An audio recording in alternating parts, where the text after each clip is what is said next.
অসুস্থতা কাটিয়ে পটুম্যানের ছন্দে ফেরা, আলো ঝলমলে ভ্লগ, বন্ধুদিন আর নানা রকম হাসি মজা সঙ্গে কলকাতা যাপন। চলুন শুরু করি আজকের গল্পটা।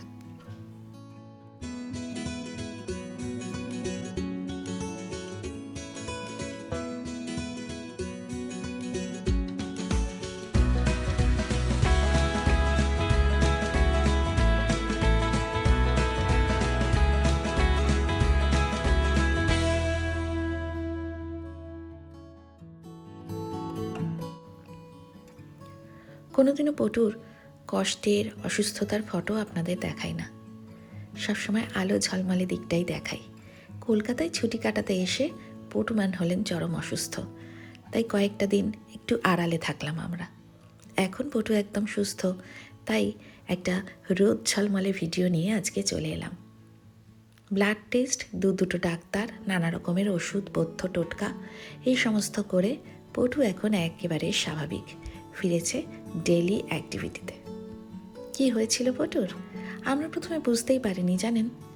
ঠিক যেমনটা কয়েক মাস আগেও হয়েছিল, ভেবেছিলাম হয়তো গুরুতর কিছু হয়েছে, কিন্তু আসলে ওর এপিলেপসির জন্য যে ওষুধটা শুরু হয়েছে কয়েক মাস আগের থেকে, তার প্রভাবেই কিছু বিহেভিয়ারাল চেঞ্জেস আসে ওর মধ্যে মাঝে মধ্যে। আমরা সেটাকে কখনো অসুস্থতা ভাবি, কখনো পেটের প্রবলেম ভাবি, নানা রকমের চিকিৎসা করাই। যেহেতু ও নন ভার্বাল, কথা বলতে পারে না, তাই আমরা আন্দাজের ওপরেই অনেকটা করি। তবে এখন ও একদম স্বাভাবিক হয়েছে, ফিরেছে চেনা ছন্দেও। কটা দিন এই পটুই মাথা তোলেনি, উঠে বসেনি, পেট চিপে চিপে ধরতো। কান্নাকাটিটা এবার করেনি বটে, তবে খাওয়া দাওয়া একেবারে বন্ধ ছিল।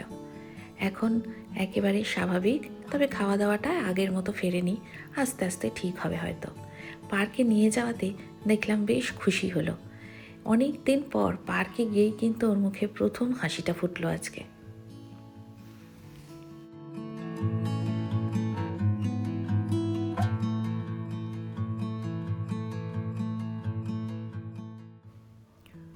ওইদিকে বাবার এখনও চিকিৎসা চলছে বাড়িতেই, তবে উনি এখন অনেকটা সুস্থ হওয়ার পথে।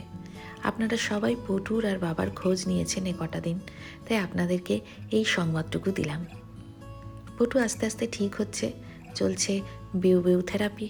প্রতিদিন সকাল সন্ধে নিয়ম করে তাকে ঘুরতে নিয়ে যেতে হচ্ছে। তবে মুখে হাসিটা ফিরে এসছে, আমাদের তাতেই স্বস্তি একেবারে। পটুর মুখে হাসি ফিরে আসা মাত্র মায়ের ক্যামেরা ঘুরতে শুরু করলো চারদিকে। যেখানে যা পাচ্ছি একটুখানি ক্যামেরা বন্দি করে রাখছি।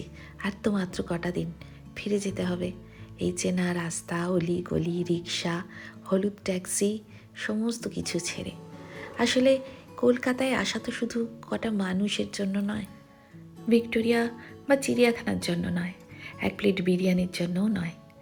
কলকাতা আসাটাই একটা উৎসব, একটা আবেগ। বেনামি বটের ঝুড়ি খালপাড়ে নেমেছে, সেটা দেখাই একটা উৎসব।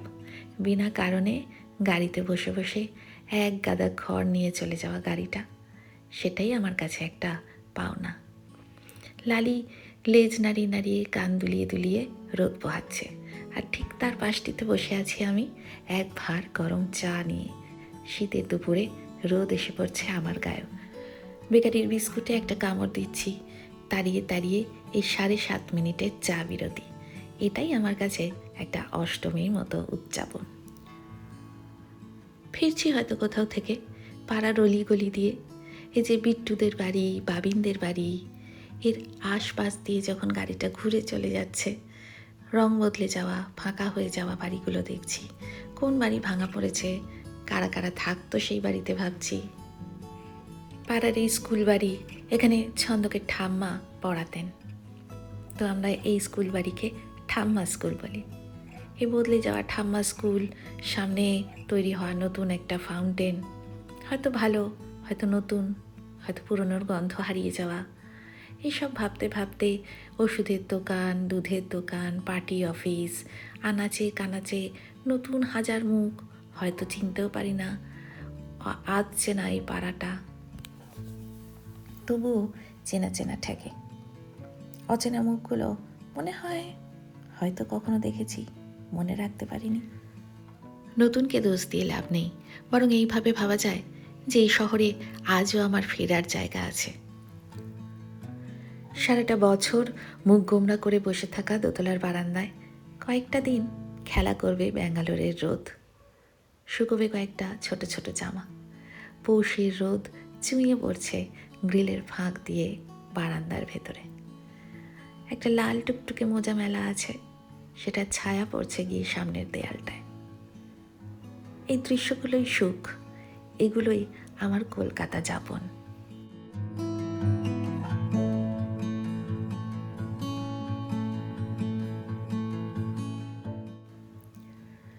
এই শহরে সবাই এখনো ওই দাদা, কাকা, ভাই, মাসিমা, মেসোমশাই আছে। সবাই স্যার আর ম্যাডাম হয়ে যায়নি।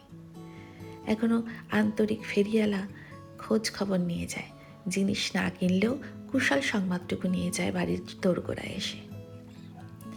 শীতের দুপুরে ঝালঝাল করে মাখা কামরাঙা আর পেয়ারা কিনে এনেছে ছন্দক, দুটোর একটাও আমি খাই না। তবে সত্যি কথা বলতে কি, না খেলেও এই জিনিসটার আবেগটা বুঝি এখন।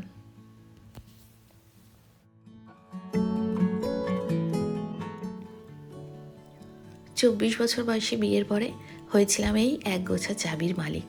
আমার একটা নিজের করে গোটা একটা স্টিলের আলমারি। গোটা আলমারিটাই আমার, সারা আলমারিটায় যেখানে যা খুশি আমিই রাখবো। তাও একটা ছোট্ট তাকে ছন্দকে জায়গা দিতে হয়েছিল। বাকি পুরো আলমারি জুড়ে তখন আমার শাড়ি। এখনো ভাঁজে ভাঁজে যত্ন করে গুছিয়ে রাখা আছে তার বেশ কিছু শাড়ি, সবই বিয়েতে পাওয়া। হয়তো পরবো না কোনো দিন, হয়তো কোনো কোনো শাড়ি অনেকবার পরেছি, তবু রাখা আছে বিয়ের পাঞ্জাবি, বউ হাতের শেরওয়ানি, চোখের সামনে জামা কাপড়। তবে দেখতে পাচ্ছি ছাদনাতলায় লাল টুকটুকে বেনারসি পরে দাঁড়িয়ে থাকা একটা মেয়েকে। অনেক সম্পর্কে সুতো হয়তো আলগা হচ্ছে, আবার কিছু পুরনো সম্পর্ক একই রকম থেকে গেছে। হচ্ছে অমৃতা, আমার সেই বন্ধু যে বাড়িতে আসলে আমি রান্না করি না, ঘর গোছাই না, ও নিজে এসে নিজের কফি বানিয়ে খায়, আমাকেও দেয়, আর আমার চরম দুঃখের দিনে হ্যাঁ হ্যাঁ করে হাসে। এই ভিডিওটা অনেকগুলো টেকে চেষ্টার পরে করছি, কারণ আমরা বিনা কারণে পাগলের মতো হাসছিলাম। ও অমৃতা, সবাইকে একটুখানি হ্যালো বলে দে। হ্যালো। ও খুব ভালো কবিতা লেখে, ওর একটা পেজ আছে, বল। ছিল এখন আর নেই। এখন আর করিস না, কিন্তু অপূর্ব কবিতা লেখে। কোনোদিনও সুযোগ হলে ওর কবিতার স্ক্রিনশট বা ওর থেকে চেয়ে নিয়ে আমি আপনাদেরকে পড়ে শোনাবো। অপূর্ব কবিতা লেখে ও। কয়েক বছর দেখা হয়নি, তবু মনে হলো জাস্ট একটা ছোট্ট কমার্শিয়াল ব্রেকের পরেই ফিরে এসেছি। একই পাগলামো, একই চোয়াল ব্যথা করে হাসা, আর ফিরে আসার পর মনে হলো কতদিন পর এত হাসলাম। এই দিয়ে অনেকগুলো মেঘলার দিন পাড়ি দেওয়া যাবে।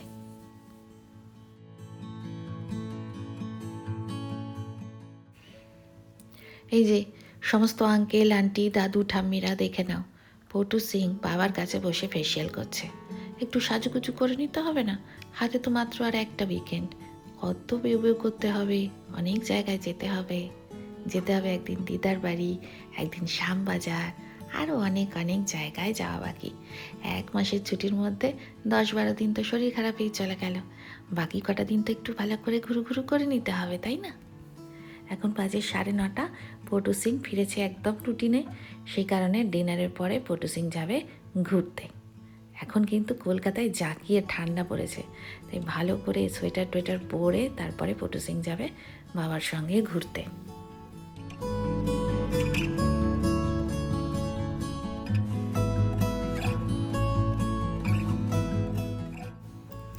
ঘুরতে বেরিয়ে আমার ভালোবাসার শহর কলকাতায় দেখলাম প্যাডেল রিক্সায় এখনো 2-4টে বেঁচে আছে আমাদের ছোটবেলাটা বুকে নিয়ে। You're gonna love it 9:30 and 15 and stay hooked because we're gonna go live over to someone right now who's gonna be প্রিয় আরজে জিমির গলা, প্রিয় এফএম চ্যানেলে। অনেক অনেক বছর পর কলকাতার এফএম শুনলাম। ট্রাফিকে বসে থাকতে একটুও খারাপ লাগছিল না, বিশ্বাস করুন। এখনও বড় দিনের আলোয় ঝলমল করছে দমদম রোড। সেই ঝলমলে আলো গায়ে মেখে বাড়ি ফিরছি। আজকের ব্লগটা এখানে শেষ করি। কথা দিলাম ফিরব খুব তাড়াতাড়ি। আপনারাও কথা দিন সবাই খুব খুব ভালো থাকবেন। আজকের মতো আসি, দেখা হবে নতুন আর একটা গল্প নিয়ে।